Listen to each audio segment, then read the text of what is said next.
Hello, beautiful people, and welcome back to Oba's Trending Gist, where we bring you stories that have everyone talking. And today, we have one of the wildest stories I've seen in a long time. We are talking about the Fuji music icon, commercial airliner, and a confrontation on the airport's tarmac that nearly ended in a horrific tragedy. The living legend, K1 The Ultimate, is trending, and not for a new hit song. He was nearly decapitated at the Nnamdi Azikiwe Airport in Abuja after he boldly tried to block a moving ValueJet aircraft from taking off. The big question is why? It all started with a drink in a flask and ended with the Minister of Aviation getting involved. We've got the video, we've got the official statements, and we are going to break it all down. Alright, let us watch the actual footage that is causing all this commotion. Pay close attention to K1's action on the tarmac, so sit back and take a watch. You come closer, I don't make I go closer, I beg.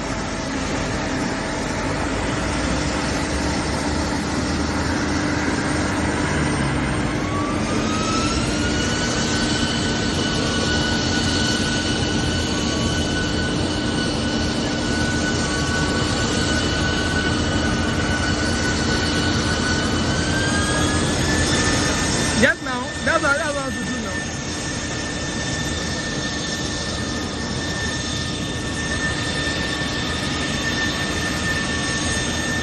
Check on now, what on the phone? Worry.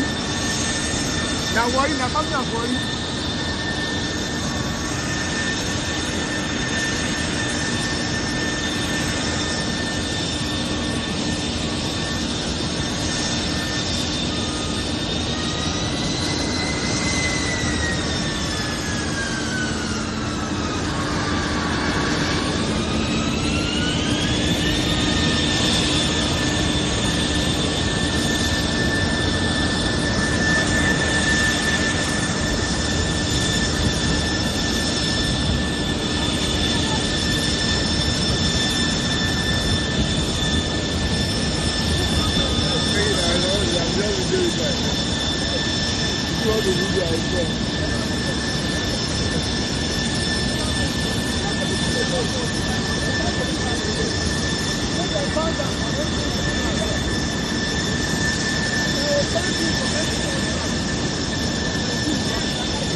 Wait now, say you strong, why you not wait?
So, here in this first shot, you can see K1 on the tarmac surrounded by several ground staff and airline security.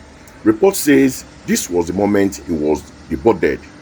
The dispute was over a flask he had, which the crew suspected was alcohol. He allegedly refused to let them verify it. You can hear the person filming it already agitated. Now, watch this. The camera pans and you see K1 walking away from the staff, seemingly in defiance. As a ground vehicle drives by, he is not backing down. This is the most critical part.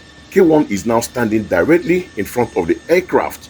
This is an active runway environment. The ground staff are still trying to reason with him, but he is standing his ground, effectively trying to block the plane. And here is the climax. Listen to the engine noise. The pilots began to taxi the plane forward. Look, K1 is still there. People are shouting. The pilot does not stop, and the plane's nose wheel misses him by what looks like mere inches. An unbelievable dangerous moment for everyone involved. Unbelievable. Now that you have seen the chaos for yourself, let's analyze what led to this. The whole issue started on board according to aviation regulations from both Nigerian Civil Aviation Security Program and the ICAO. Liquid of 100 ml are restricted unless they are declared as medically necessary. K1 claimed his drink was medical but reportedly had no proof. When the crew insisted, the situation escalated. Allegedly, K1 became agitated and ended up pouring the drink on an airport officer and the captain. At that point, the airline had no choice but to deboard him for being an unruly passenger. Under international aviation law, specifically Annex 6, the pilot in command has the final authority to remove any passenger if they believe safety is at risk. But K1 didn't take it lying down. As we saw, he took his protest to the tarmac. This is where things went from a simple dispute to a federal crime. Now, let's look at it from the pilot's perspective. They have been begging him for a long time, the flight is delayed, and all other passengers on board. Two things could have happened. One, out of sheer frustration, the captain decided to move forward to pressure K1 out of the way. Or two, as some have suggested, from the high cockpit, they may not have realized just how dangerously close K1 still was. Either way, it was a shocking lapse in the judgment, but the drama doesn't stop there. Now, the Minister of Aviation himself, Festus Keyamo, has released a statement. The minister confirmed he has seen all the reports and video footage. He described it as a temporary loss of sanity and control on both sides. He was very clear, stating, and I quote, "Kwam constantly moved his position on the tarmac to actually block the aircraft.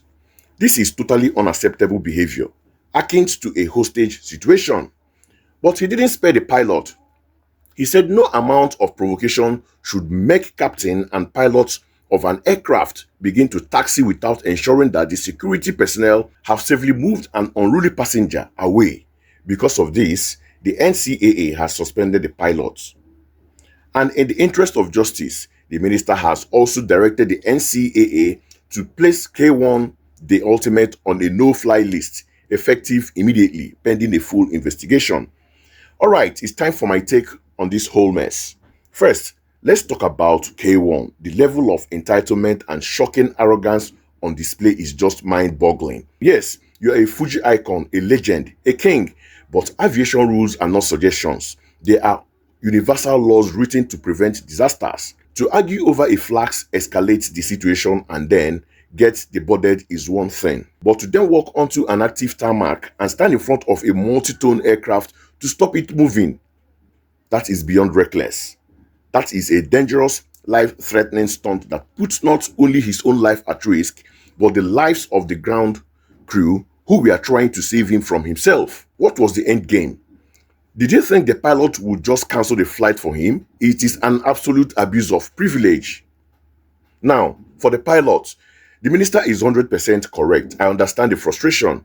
You have a plane full of passengers and one man is holding up the entire operation, but your primary job is safety. You never ever move an aircraft when there is a human being standing directly in its path. That is a fundamental rule of aviation. Their decision to taxi forward was a catastrophic error in judgment, and their suspension is completely justified. They gambled with a man's life, and that is unforgivable. Finally, I must commend the minister Festus Keyamo.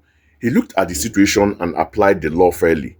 He saw that both parties were wrong and ensured both parties face immediate consequences. The what's good for the gander approach is exactly what is needed here. Placing K1 on a no-flight list is a right call. It sends a powerful message that no No matter how famous, rich or powerful you are is above the law and above safety protocol that protects us. So, there you have it. A case of a monumental ego colliding with a shocking professional lapses, resulting in a dangerously close call. But what do you guys think? Was the no-flight list too harsh on K1, or was it exactly what he deserved? Were the pilots pushed to their limits? Let me know your thoughts in the comment section below. And as always, if you enjoyed this breakdown, don't forget to like this video, subscribe to Obas Trending Gist, and hit that notification bell so you never miss out on the hottest stories. Until next time, stay safe and stay informed.